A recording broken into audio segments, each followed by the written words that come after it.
네, 안녕하세요. 메가스터디 라라입니다.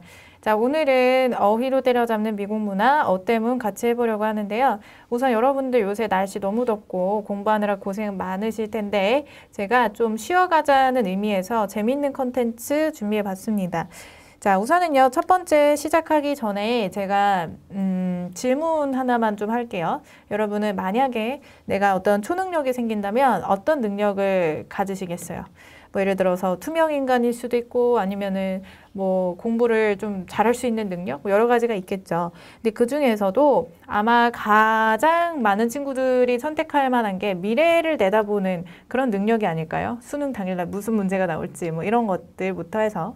그래서 사실은요, 사람이 가지고 있는 그런 불안함 그리고 이제 미래에 대한 어떤 두려움 이런 것들이 누구에게나 존재하는데, 그렇기 때문에 우리나라 사람들이 사주도 보러 가고요, 점도 치러 가고요.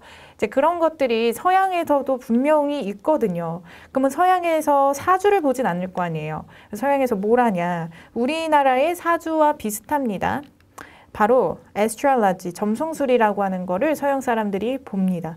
그러면 이 astro라고 하는 이게 뭐냐? 자, 우선은요, 얘는 에스트로는 별을 의미하는 거고요. 그래서 별의 학문이라고 해서 점성술이라고 하는 건데, 자, 우선은 조금 더 자세하게 보기 위해서 기원전 2000년 전으로 거슬러 올라갑니다. 기원전 2000년 전으로요. 옛날에 고대인들은요, 본인들이 그 하늘을 보고 하늘에 신이 있다라고 생각을 해서 하늘에 뭐 기도도 하고 했지만, 뭐 하늘 안에서 이루어지는 어떤 천문학적인 사건이라던가 아니면은 그런 뭐 천체 변화 이런 것들에 엄청난 의미를 뒀어요. 신이 우리에게 주는 메시지라고 생각을 했기 때문이죠. 자, 그래서 그때부터 옛날의 천문학자들은 곧 점성술가들이었거든요. 오늘날은 되게 웃기죠. 오늘날 우리가 생각을 하기에는 아니 오늘 우리 과학이 인정하지 않는 그런 분야인데 옛날에는 과학자가 점성술가였다고 굉장히 의아할 수 있는데 뭐 어쨌든 그랬습니다. 그래서 이러한 점성술이라고 하는 게 오늘날까지 쭉 이어져서요. 미국인들이 굉장히 많이 좀 이렇게 관심 있어 하고 그리고 좋아하는 분야이기도 한데, 우선은 대표적인 예시를 하나 좀 들기 위해서 미국인들이 얼마나 별자리나 뭐 점성술이나 이런 거에 빠져 있냐면요. 대표적인 예가 이분이에요. 이분이 이제 로널드 대통령이죠. 미국 제40대 대통령. 옛날에 본인 임기 시절 때 본인의 비선 실세로 옆에 점성술가를 뒀던 사람이에요, 이 사람이. 그래서 이게 밝혀지지 않다가 나중에 이 사람 전 참모였던 사람이 회고록에 이렇게 작성을 하면서 세상에 밝혀지게 됩니다. 지금 보시면 Virtually every major move and decisions the Reagans made during my time as White House Chief of Staff, 여기까지 지금 주어였죠.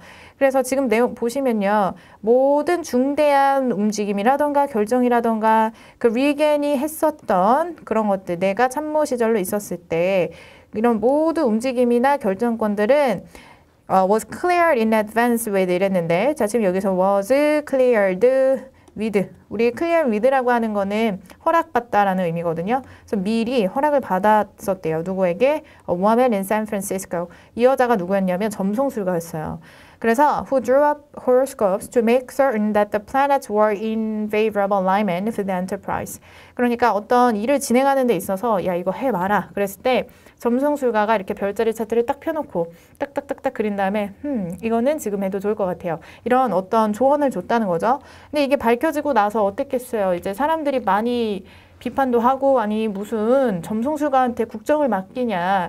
우리나라로 따지면 대통령이 이 점쟁이 말을 따라서 그렇게 국정 운영을 하는 꼴이 되는 건데, 그래서 여러 가지의 비판이 많았습니다. 근데요, 이게 밝혀진 게 지금 엄청나게 크게 밝혀져서 그렇지 실제로 대통령들이 점성술에 의존을 하고 그리고 점성술가에게 조언을 받는다라고 하는 그런 의혹들이 이 대통령뿐만 아니라 역대 다른 대통령들도 굉장히 많았습니다. 뭐 어찌됐든 그만큼 점성술이라고 하는 게 미국에서 큰 역할을 하고 있구나까지는 아셨을 거예요. 자, 근데 제가 좀 최근에 되게 재밌는 뉴스 기사를 하나 찾았는데 요런 게 있어요. Are millennials 하면 요즘 애들이죠. 얘네들이 replacing religion with astrology. 우리 replace A with B 이렇게 배우시죠. 그래서 A 대신해서 이거 있잖아. 그러니까 이거로 대체하는 거 아니냐 지금 이런 얘기가 있는데, 지금 보시면 majority of millennials do not believe in any religion. 대부분 이런 밀레니얼들 있잖아요. 요즘 애들은요. 어떤 종교도 믿지 않는데. 근데 아시죠? 미국은 미국이라는 나라 자체가 미국은 기독교잖아요. 그러니까 기독교를 베이스로 한 나라잖아요. 그래서 크리스찬리티가 굉장히 강한 나라인데 그럼에도 불구하고 지금 얘기를 하는 게 요즘 애들은 종교 안 믿어. 그 얘기하는 거고요. This is the first generation. 이게 완전 이런 게 처음이래요. 이런 거가 이제 첫 세대래요. In America, that does not find religion to be a significant influence in their lives. 그러니까 그들 삶에 있어서 이런 종교라고 하는 것이 어떠한 영향도 미치지 않는다. 중대한 영향을 미치지 않는다라고 생각하는 거. 그게 처음이라는 거죠. 뭐 어찌됐든 그만큼 많은 애들이 지금 뭐 종교 대신에 너네 뭐 점성술 쪽으로 가는 거 아니냐라고 얘기를 할 만큼 종교보다는 오히려 자신에게 더 맞춰서 퍼스널라이즈 된 그런 점성술을 좋아한다라는 그런 뭐 기사였습니다. 뭐 어쨌든 그렇게 해서 우리가 좀 알아봐야 될 게 그거죠. 우리는 이제 언어를 배우고 있잖아요. 영어라는 언어에 있어서 그런 미국인들이 사랑하는 그 별자리가 얼마만큼의 영향을 미쳤는지 언어에도 그걸 좀 보려고 하는데요. 우선은 이 astro라고 하는 게 들어간 요게 어원이 별이라는 의미거든요. 그래서 이게 들어간 단어들을 보시면 다 별에 관련된 거예요. astronomy 하면 천문학, astronaut 하면은 우주 비행사죠. 그리고 astronomer 뒤에 ER이 붙게 되면은 이거는 여기에서 나온 사람이니까 천문학자가 되고요. 그다음에 astro 별이고 biology 생명이니까 이거는 우주 생명학 이렇게 되는 단어였고요. 그다음에 에스터 이렇게 들어간 것도 별입니다. 그래서 에스터로이드는 소행성. 그리고 disaster, dis가 없어지다의 의미거든요. 그래서 별이 없어졌다 해서 재앙 이렇게 생긴 단어입니다. 또 있어요. sire 이렇게 생긴 것도 별의 의미를 가지고 있는 어원인데 consider 여러분 뭐 다 아시죠? 근데 얘 같은 경우에는 이렇게 생겨난 거예요. 옛날에 고대인들이 옛날에 별을 이렇게 하나하나 꼼꼼하게 셌던 그거에서부터 생겨난 건데 심사숙고하다, 고려하다 이렇게 파생이 됐죠. 근데 여기에서 이제 여러분들이 헷갈릴 법한 게 이 두 단어잖아요. 똑같은 단어에서 파생이 됐는데 의미가 완전 딴판이죠. 얘 같은 경우에는 뭐 납득이 갈 만해. 그냥 심사숙고하다에서 나왔으니까 배려 깊은, 뭐 사려 깊은 이렇게 될 수 있겠지. 근데 얘는 considerable 얘는 왜 상당한이라는 의미가 됐을까? 한번 생각해 보세요. 옛날에 별을 이렇게 세봐. 그럼 별 하나, 둘, 셋, 별 엄청 많죠. 그러니까 별이 한두 개가 아니잖아. 많으니까 상당한이라는 의미가 된 거죠. 그러니까 그런 식으로 생긴 단어들, 뭐 desire, D는 down의 의미, desire, 별의 의미인데 옛날 사람들은 하늘 아래서 이렇게 손을 모아서 하늘에 신이 있다라고 생각을 했기 때문에 그때부터 우리는 하늘을 보고 소원을 빌고 그리고 원하는 것들 얘기하죠. 그래서 desire는 바라다, 욕망, 욕구 뭐 이런 단어가 되는 단어였고 그 아래 다 파생어들이죠. 얘 좀 생소할 거예요. desideratum 이거는 이제 원하는 것이라는 단어입니다. 만약에 여러분들이 혹시 궁금해. 내 별자리 차트는 어떨까? 아까 얘기했듯이 쌤이 그냥 이렇게 월별로 보는 거가 아니라 미국인들은 별자리를 정확한 내가 태어난 시간, 우리 사주 볼 때도 정확한 시간 필요한 거 아세요? 시간과 그리고 또 뭐가 필요하냐면 여러분 태어난 지역도 필요해요. 그래서 여러분이 태어난 그 날에 그 시간에 어디에서 어떤 각도로 별이 떠올랐는지 이런 것들을 보는 게 이제 점성술이기 때문에 만약에 내 차트가 궁금한 친구들은 우리나라에는 이거를 볼 수 있는 사이트가 없고요. 이 미국 사이트 중에 이렇게 astrology.com 들어가시면 이렇게 생긴 여러분만의 고유한 별자리 차트를 보실 수 있어요. 그래서 나중에 그냥 좀 시간 있을 때 가끔 가다가 좀 힘들 때 나도 나를 잘 모르겠어 뭐 이럴 때 들어가셔서 뭐 이름, 태어난 시간, 뭐 지역 해가지고 따다다다 치시면 별자리 차트가 딱 이렇게 나옵니다. 그래서 한번 뭐 재미삼아서 보셔도 좋을 것 같고 여러분들이 이걸 읽을 수 없잖아. 보통 전문가가 읽어주고 해석해주는 거니까. 근데 그 아래 이렇게 써 있어요. 다 영어로 풀어놨습니다. 몇 페이지 될 거예요. 근데 이제 단점은 영어라는 점 여러분들이 뭐 읽으면서 한번 해석도 해보시고 그 김에 이렇게 하시면 좋을 것 같아요.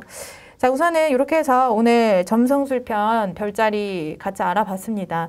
우선은요, 제가 마지막 끝으로 좀 드리고 싶은 얘기가 있는데 옛날에 제가 유명한 역학가셨던 분이 뭐 TV에서 얘기했었나? 하여튼 좀 어디서 본 적이 있는데 그분이 얘기하셨던 거가 기억이 나요. 그분이 얘기하시기에 본인의 운명, 타고난 운명은 있다. 근데 그 운명대로 살아가는 것은 실패한 삶이다. 이런 얘기를 하시더라고요. 근데 실제로 뭐 운명이 있는지 없는지 뭐 또는 운명을 믿건 안 믿건 그런 거와 관계없이 그 사람의 말처럼 내 운명은 내가 바꿔나갈 수 있는 거, 그게 유일한 사람이 바로 나라는 거, 그것만큼은 확실한 것 같습니다. 그리고 이제 조금만 덧붙이자면 뭐 그 사람이 김연아 선수를 얘기했어요. 그러면서 김연아 씨의 사주를 풀어보면 그렇게까지 크게 될 사주는 아닌데 정말 온전히 100% 노력만으로 그렇게 만들어진 사람이다라고 얘기를 했던 게 기억이 납니다. 그래서 여러분들도 나의 어떤 운이나 또는 뭐 나의 운명 이런 것들보다는 앞으로 내가 얼마나 발전을 해 나갈지 그리고 얼마나 내 인생을 바꿔나갈 수 있는 힘이 있는지 그런 거를 스스로를 좀 믿으시고 더 열심히 앞으로 나아가시면 좋을 것 같습니다. 저는 여러분들이 그렇게 나아가는 과정 속에서 좀 힘들거나 이럴 때 조금은 힐링이 될 수 있도록 좀 재밌는 이런 컨텐츠들 자주 올릴 테니까요. 자주 보시면서 좀 이렇게 쉬어가시고 하시면 좋을 것 같아요. 네, 듣느라고 수고 많으셨습니다. 안녕히 가세요.